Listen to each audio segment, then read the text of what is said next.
Welcome to the Safeguarding Podcast. In each episode, we discuss a different topical safeguarding issue with a range of different guest speakers. Please be aware some of this content is sensitive and listener discretion is advised.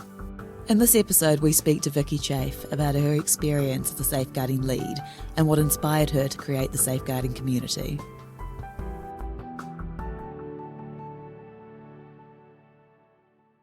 Hello everyone, welcome to the Safeguarding Podcast. I'm really happy to be here today with Vikkey to talk about the safeguarding community that's recently been launched. Vikkey, you want to introduce yourself? Thank you very much for asking me here today. I'm Vikkey Chaffe. I am Head of Community Relations here at the Safeguarding Company, and before that I was a teacher in what feels like a previous life now, I think. I started off in the classroom in a primary school, and I then became an advanced skills teacher.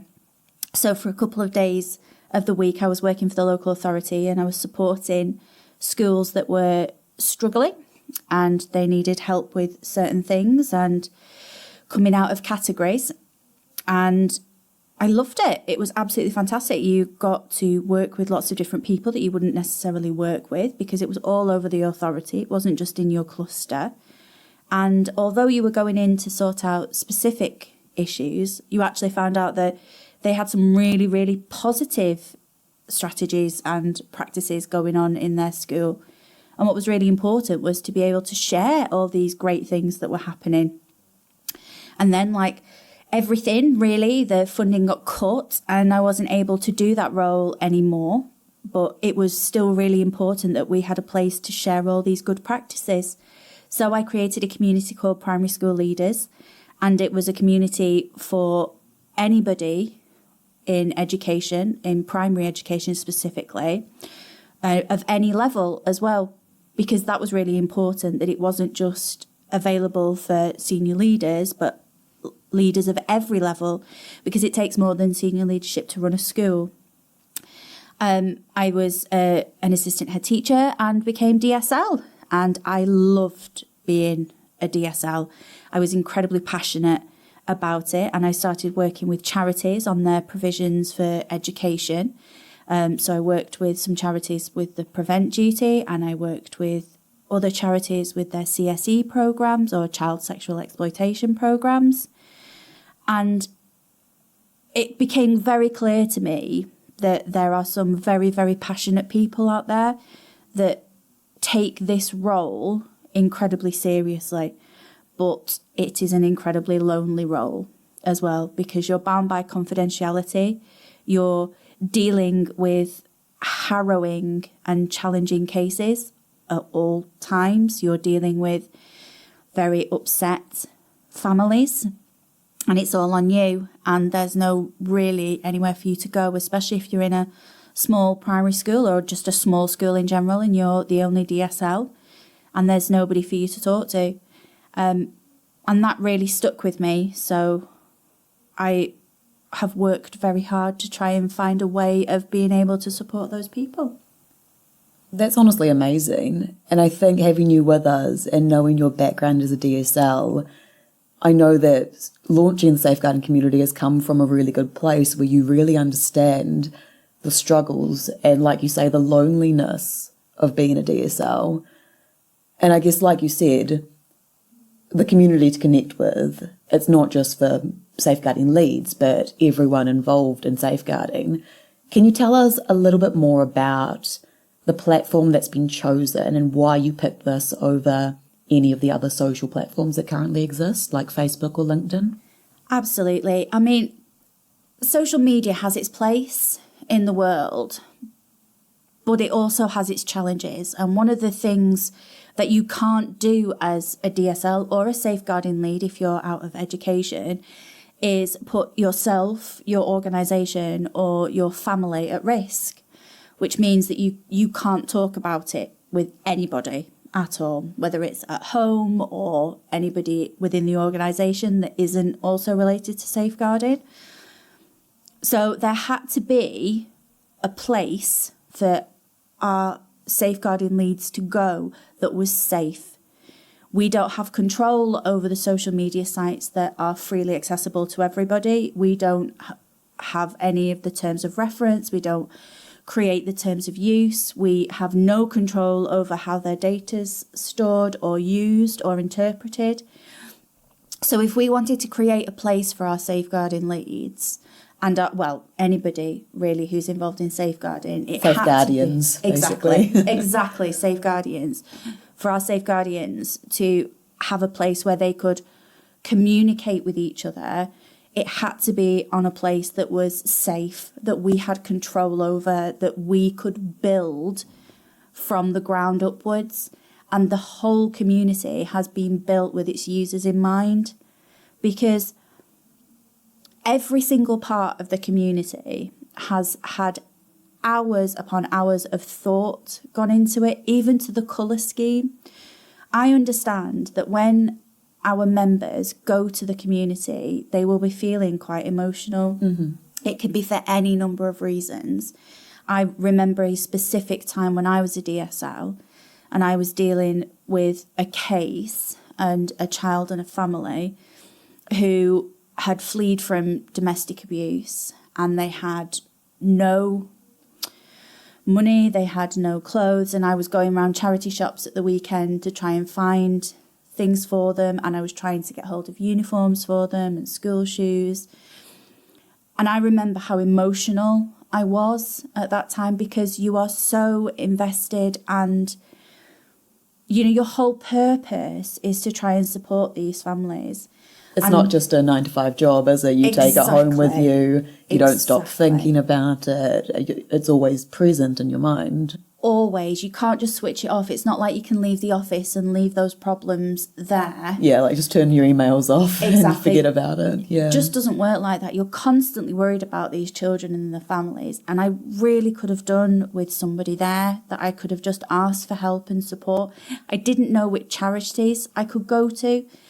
Early help has fallen to our schools because there's, a huge need for this early help to happen.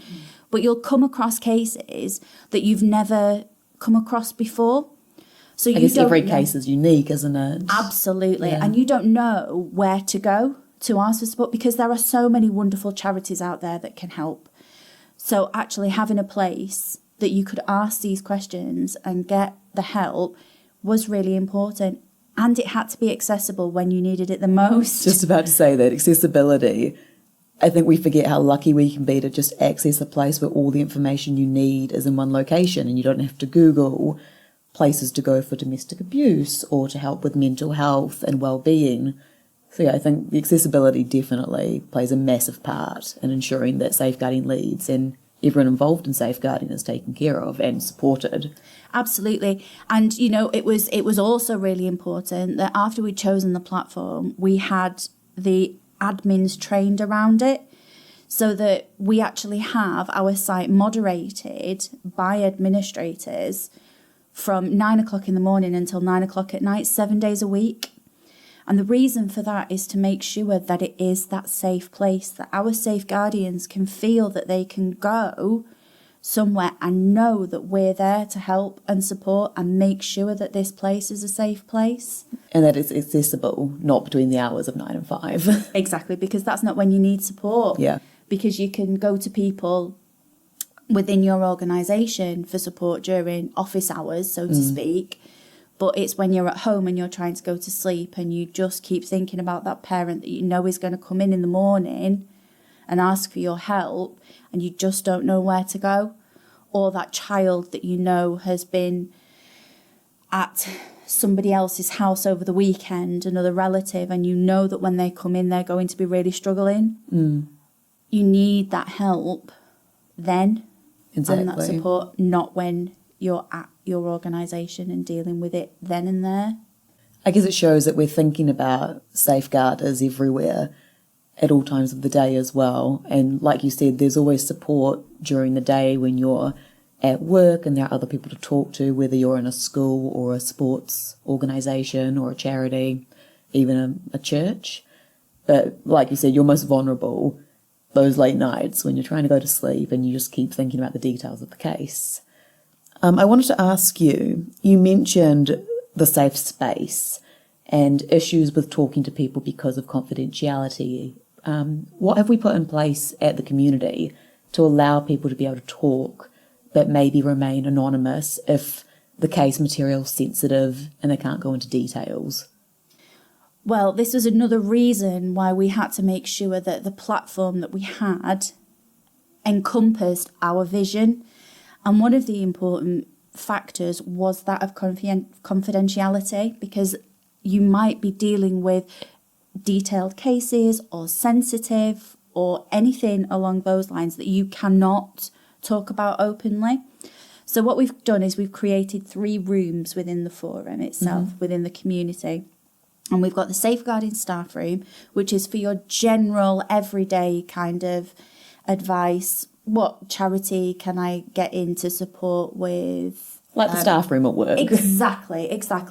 And we specifically called it the staff room for those levels of expectations, because you go into the staff room, you ask for questions, you ask support, but you wouldn't be expected to go in there and start to shout or swear or, say things that are derogatory or anything like that. So there was a real reason behind us calling it the safeguarding staff room. I guess it opens it up to all levels as well. It's not just for safeguarding leads, but I think we talk about safeguarding and there's always a safeguarding lead, but that doesn't mean that all other staff members shouldn't be practicing safeguarding. And it is really a whole organisation approach to safeguarding, which I think is why we're encouraging everyone to join involved in safeguarding, because ideally everyone should be involved in safeguarding. Absolutely. And that was the whole point of it being a staff room. And we talked about the fact that this isn't just for education as well. And every organisation has a staff room, and there's always that level of expectation that goes on in there. So that was the really purposeful name choice for that room. And then the second room is called the safe space. Now, this safe space is for those more delicate questions, the more sensitive questions, maybe those ones where you can divulge a case without obviously names or identities or anything like that, where you're asking for support, and it would be totally anonymous. So there would be no way of another member to be able to know which member has posted this. The only people who can see who's posted it is myself and the other admins. And there's a reason behind that, and that's to keep you safe again. Because if, for example, you divulge too much information, I think when you're passionate about a subject, you find it very difficult to say things in one sentence. Of course. You feel sometimes the need to do a backstory and things like that. And actually, there's no need for you to do that. And in fact, it could lead you to become vulnerable and, divulge too much. So it's important that the admins then know who's posted it so we can get in contact with you and say, look, you need to change it, or you need to reword it or something like that. So it's just another way of us keeping you safe as well. And can people respond to the post anonymously as well? Absolutely. Wonderful. So, which is another really important fact and another really important feature that we had to have with our platform, is that as you respond, you could be at the point where you might be divulging some information that actually you shouldn't be, or it could lead you or your organisation or your family out in breach of confidentiality. So that was important as well, that there was the functionality to be able to reply anonymously so that you're giving that support without putting yourself at risk. Of course. And also the children and the young people, the organisation, everyone else involved in that case. Absolutely. Yeah. Absolutely. You mentioned earlier, Vikkey, about the importance, especially in the safeguarding world, that we share best practice, not just within an organisation, but basically worldwide. So how do you think the community is going to help us with sharing best practice between, like, not only organisations, but different sectors and even different countries? Well, we're really, really lucky in the platform that we've chosen, because there is a whole section on resources. and downloadable resources as well. So people can upload things that they have done. Maybe there's been a parent workshop that's worked really well, or there's been a particular display that's gone up to help the children to talk about their concerns. And all of those things can be shared with everybody else so that people can just download them. And also, we're hoping that people will, whenever there is a question that has been asked, say, for example, what does your child protection policy look like? Or what should I have included? Or something along those lines, that people will say, hey, actually, I'm really proud of what I've done. This is a safe place for me to be able to share what we've done. Because I think that there's an inherent need there for people to almost not shout about the work that they've done, because you're concerned about what other people might think about it. And we want to smash that, because everybody in every organisation is doing something incredible to keep our children and young people safe. We talk a lot about lessons learned, and at the end of the day, how are you meant to learn from incidences that have happened if you're not willing to discuss and talk about, we noticed that this issue was occurring and now we've put in steps to improve it, and look, bullying's gone down by 20% at school. Absolutely. You can't have a proactive approach without a self-assessment that goes on with it, because how do you know what to target for next year? How do you know what your staff need training on? How do you know what your families need support with if you don't do some form of assessment? You might not like the look of the assessment when it comes back out, but actually it's a starting point. And that means that you have now got the tool to be able to have that proactive approach. So say, for example, you've got My Concern. You can use My Concern to look at the most recorded concerns for the past 6 months, year. And if that comes up as being, say, for example, peer-on-peer abuse, you've got a concern there that actually that you now have the information to be able to do something proactively about that. And that's something to shout about. Definitely. Proactive safeguarding is incredibly difficult, and it's hard to prove because you're trying to prove a negative, in the sense that you're trying to reduce the amount of concerns that come in because you're making more people aware about it and you're teaching people about it. But we should be shouting about that.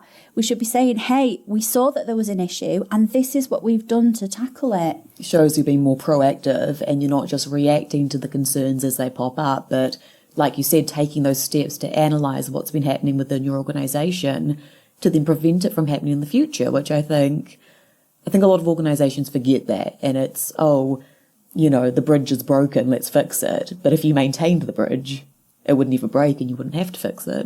Absolutely. And, there's so much that can come from this. And it's supporting that open culture as well. You don't know, for example, what your staff don't know if they don't feel that they could come and tell you. So if you don't have that open culture of saying, hey, do you know what? I'm actually really struggling with the concept of what the concerns might be for physical abuse or something like that. Well, probably more neglect. Yes. Physical abuse is quite obvious, but for neglect, if you don't have that open culture of that staff member being able to come to you and say that, how do you know that actually that's something that you need to implement for next year? This goes back to what we mentioned earlier as well about safeguarding being the responsibility of every person who works within that organisation. Because like you said, the safeguarding lead might be responsible for reporting and managing concerns, but it could be your bus driver who notices bruises on a child. It could be the art teacher who sees a young girl with expensive jewellery that looks out of place on a 10-year-old. I think like lunch ladies, janitors, caretakers, they're all there and they all see the students every day, or whoever is involved with the organisation. It's important for them to understand what they see is also important for the big picture of what's happening within your organisation. Absolutely, absolutely. And then that goes round to the low-level allegations against staff. Yes. Having that open culture where people can self-refer as well. Yeah, It's so I've done important. something that might be perceived as inappropriate, so I'll tell you now so that you know it's not. And that I've Absolutely. acted with the best interests in heart. Absolutely. And that open culture is what is going to underpin your safeguarding culture.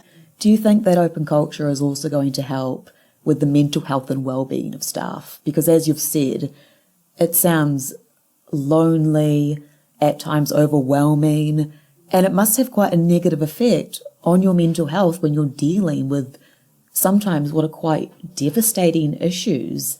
And we hear about it, the children who are hurt. And I'm not even a safeguarding leader, just working at the safeguarding company. I can say there are days where I'm like, my goodness, it is devastating. So do you think the community will help people manage their own mental health and well-being when they're dealing with this kind of material every day? Absolutely, because there is nothing more supportive than somebody who knows exactly what you're going through. And, you don't have to go into all of the details to say, I just need someone to say, hey, I'm feeling the same. And that's what the community's there for. Go into the safeguarding staff room and say, I'm really struggling today. And just look at the response of the people that say, I'm feeling the same. Do you know what's really helped me? Making sure that I go for a walk at lunchtime. Making sure that I actually have 10 minutes at lunchtime, as hard as it may be, to go for a walk.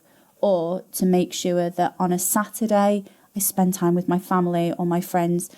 And then it's that sharing that good practice as well. So you don't just feel on your own anymore because you know that other people are going through, but also you're getting some good advice. Of course. I know in the community a few weeks ago, we also put a helpline in, which is a 24-hour helpline available 7 days a week from the company or the non-for-profit education support.